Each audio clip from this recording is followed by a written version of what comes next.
Hi friends, welcome to Ammu and అమ్మ ఛానల్లో అండి. మనము దొండకాయ పల్లి చట్నీ చేద్దామండి. దొండకాయ పల్లి రోటి చట్నీ అండి. నేను షార్ట్లో పెట్టినా కదండి ఆల్రెడీ. చూడండి, ఇప్పుడు నేను చూపిస్తున్నాను. అర్ధ కేజీ దొండకాయలు ఇలా నేను సన్నగా కట్ చేసుకున్నానండి. ఆయిల్లో ఫ్రై చేసుకోవాలి మనము. ఇవి శనక్కాయ పప్పులు అర్ధ కప్పు తీసుకున్నా. ఇలా ఫ్రై చేసుకోవాలి. ముందుగానే తుడి చేసుకోవాలండి. పొట్టుతోనే వేసుకోవాలా. పొట్టు అయితే తీసేయకూడదు. మీ ఇష్టం అండి. వద్దనుకుంటే పొట్టు క్లీన్ చేసేసుకోండి. నేను కొంచెం చింతపండు క్లీన్ చేసుకొని నానబెట్టుకున్న, కొంచెం వాటర్ వేసుకొని, ఒక 2 చిన్న టమాటాలు, ఒక చిన్న స్పూను 2 జీలకర్ర అండి, పచ్చిమిర్చి పైసికి తగినంత 2 వేసుకోవాలండి. బాగుంటాయి. మీరు వద్దనుకుంటే ఒకటే మిర్చి వేసుకోండి. మధ్యలో మాత్రం చీల్చుకోండి, ఎందుకంటే ఇవి తూలుతాయి కాబట్టి. కొంచెం కళ్ళుప్పు, 4-5 ఎల్లుల్లి రెబ్బలు, 4-5 ఎండుమిర్చి, ఒక పెద్దవి 2 ఆనియన్స్ తీసుకున్నానండి. కొంచెం కొత్తిమీర, కొంచెం కరివేపాకు అండి. ఇవన్నీ మనం డ్రై చేసేసుకోవాలి. డ్రై చేసుకొని మనం రోట్లో అయితే దంచుకుందామండి. రండి, ఆయిల్ పెట్టేసిన. చూసారు కదండి, ఇలా ఫ్రెష్గా ఉన్న దొండకాయలు తీసుకోండి. మరీ ఎక్కువ డ్రై చేయకూడదు, మరీ అంత తక్కువ కూడా కాదు. కొన్ని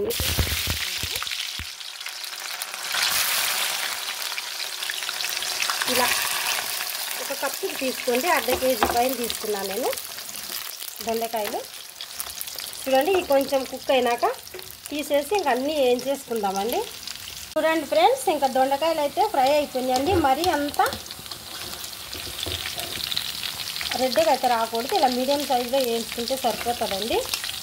కొంచెం కుక్ అయితే సరిపోతుందండి. మరీ డ్రై అయిపోతే మనం ఫ్రై చేసుకున్నట్టు ఉంటాయి కాబట్టి ఎక్కువ డ్రై అయితే చేయకూడదు. చూడండి, అన్నీ ఇలా తీసేసుకుందాము. చూసేదానికి ఎక్కువ కనపడతాయండి. మనకి వేయించితే ఎన్నో కావండి, ఎన్ని అవుతాయి. శనక్కాయ పప్పులు నేను ఆయిల్ లేకుండా డ్రై చేసండి, పొట్టి తీయకుండా పెట్టిన. అవి అయితే ఆయిల్ అయితే వేయవసరం లేదండి. ఇది దొండకాయలు, ఆనియన్స్ అన్నీ వేసుకోవాలి మనము. నేను ఒక్క చేత్తో పట్టుకొని చేస్తున్నానండి. ప్రతి ఒక్క వీడియోలో చెప్తున్నా మీకు. చూడండి, ఇంకైతే మనము పచ్చిమిర్చి వేద్దామండి. మధ్యలో మీరు అవి కట్ చేసుకోవాలా, చీల్చుకోవాలండి. లేకుంటే అవి పైన పడే ఛాన్సెస్ ఉన్నాయి. మీకు ముందు కూడా చెప్పినాను నేను. అన్నీ దీంట్లోనే ఏం చేసుకుందామండి. చాలా చాలా సూపర్ ఉంటుందండి. రైస్లో కానీ చపాతీలో కానీ. దొండకాయ తినని వాళ్ళు కూడా తింటారండి ఇలా చేసుకుంటే. చూడండి, ఆనియన్స్ కూడా వేసేద్దాము. చూడండి, ఇలా కొంచెము ఆనియన్స్ కుక్ అయినాయంటే పచ్చిమిరపకాయలు కూడా వేసేసుకుందాము. అన్నీ అండి ఆయిల్లో డ్రై చేసుకోవాలా, ఒక పల్లీలు తప్ప. చూడండి, ఇది వచ్చేసి మనము ఇప్పుడు కరివేపాకు వేద్దాం.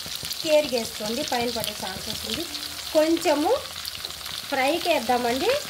కొంచెం వచ్చేసి పైన వేసుకుందామండి గార్లిష్కి. కొత్తిమీర కూడా వేసేసినాము దీంట్లోనే మనము. కరివేపాకు, కొత్తిమీర ఇది కూడా ఆయిల్లో మనకి ఫ్రై అయితే బాగుంటుంది. చూడండి, హెల్దీ ఫుడ్ అండి. ఈ కాలంలో రోటి పక్కలు ఎవరు తింటున్నారు? మన ఓపిక ఒక అర్ధ గంట మనము టైం తీసుకొని చేసుకొని తిన్నామంటే మనము మన పిల్లలు కూడా ఆరోగ్యంగా ఉంటామండి. ఇంట్లో ఉండే వస్తువులే అన్నీ కూడా మనకి చేసుకునేది కొంచెం కష్టపడకుండా చేసుకుంటే ఏదైనా కూడా హెల్దీగా ఉండొచ్చండి మనము. ఇప్పుడు జీలకర్ర వేసేద్దామండి. చూసారు కదా, అన్నీ ఏం లేదు, నిదానంగా చేసుకున్నారంటే అన్నీ సింపులేనండి. కష్టం అనుకుంటే అన్నీ కష్టమే మనకి. చూడండి, ఇలా కొంచెము పచ్చివాసన పోయే వరకు వేయించుకొని లాస్ట్లో టమాటాలు వేసేద్దాం. ఇవి కూడా కొంచెం ఫ్రై అయితే మనము రోలు సిద్ధం చేసి పెట్టేసుకున్నామండి. అక్కడ తీసుకుపోయి మనం అన్నీ ఇంకా పచ్చడి రెడీ చేసేద్దాం. చూడండి, ఇది కూడా ఫ్రై అయిపోయింది. లాస్ట్లో మనము కొంచెం పసుపు వేద్దామండి.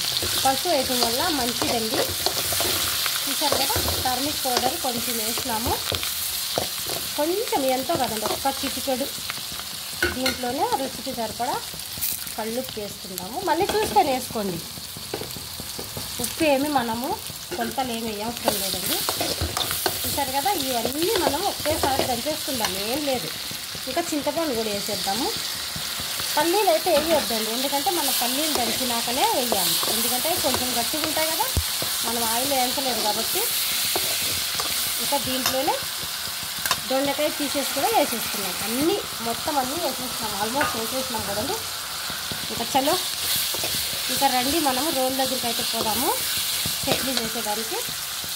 చూడండి ఫ్రెండ్స్, మనము రోటి దగ్గరికి అయితే వచ్చేసామండి. శుభ్రం కడిగి పెట్టేసుకున్నాము కదా. ఇప్పుడు వేయించి పెట్టుకున్న పల్లీలు వేసుకుందాము. పొట్టు అయితే తీసుకోకూడదండి, పొట్టు తీసుకుంటే అంత టేస్ట్ ఉండదు. మీకు నచ్చదు అనుకుంటే పొట్టు తీసేసుకోండి. చూసారు కదా, ఇలా బాగా మనం దంచేసుకుందాం.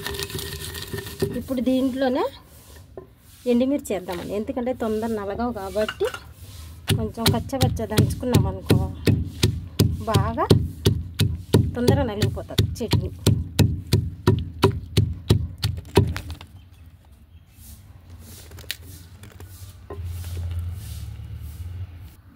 చూడండి ఫ్రెండ్స్, ఇలా పల్లీలు వట్టిమిర్చి బాగా దంచేసుకున్నాము కదా. మనము ఇప్పుడు దొండకాయలు అయితే వేసేసుకుందాం. చూడండి, ముందుగా మనం అన్నీ రెడీ చేసి పెట్టేసుకున్నాం కదా. దొండకాయ, చింతపండు, టమాటాలు అన్నీ వేసేసుకుంటాం. మరీ ఎక్కువ మెత్తగా అయితే చేసుకోకూడదండి, కొంచెము ఒక్కలొక్కలుగా ఉంటే టేస్ట్ అయితే చాలా బాగుంటుంది.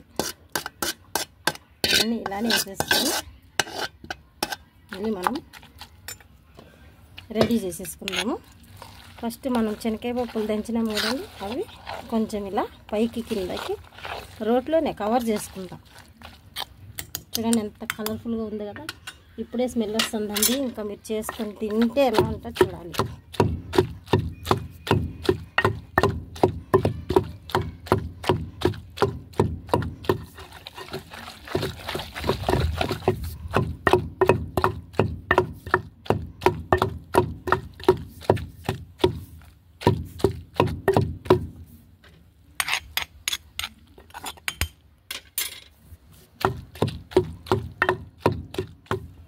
చూడండి ఎంత బాగా మనకి రోటి పచ్చడి రెడీ అయిపోయిందో కదా.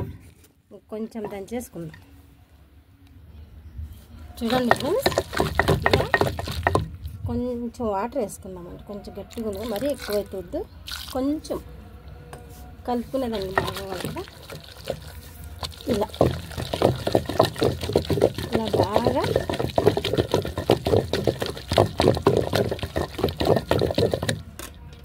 చూడండి ఎంత బాగా మనము రోటి పచ్చడి రెడీ చేసేసుకున్నాము కదా. చూడండి ఫ్రెండ్స్, మనకి రోటి పచ్చడి అయితే రెడీ అయిపోయింది. ఇలా గిన్నె తీసేసుకున్నాము కదా. రండి ఇంకా తీసేసుకుందాము గిన్నెకి. ఇలా అంతేనండి, ఎంత బాగా మనము టేస్టీ రోటి పచ్చడి రెడీ చేసేసుకున్నాము కదా.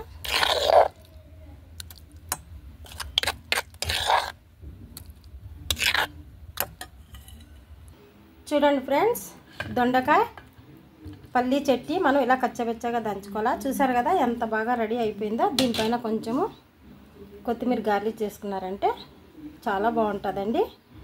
చూసారు కదా, ఇలా గట్టిగా ఉండాలి. మీకు పత్తలాగా కావాలంటే చేసుకోండి. చూడండి ఫ్రెండ్స్, ఎంతో ఈజీగా మనము దొండకాయ రోటి పచ్చడి రెడీ చేసేసినాం కదా. మీకు నచ్చితే ఒక లైక్ చేసి సబ్స్క్రైబ్ చేసుకోండి ఫ్రెండ్స్. బాగుంది, టేస్ట్ చూద్దామా కొంచెము. భలే ఉందండి, సూపర్ ఉందండి. ఒక లైక్ చేసి సబ్స్క్రైబ్ చేసుకోండి. Bye friends.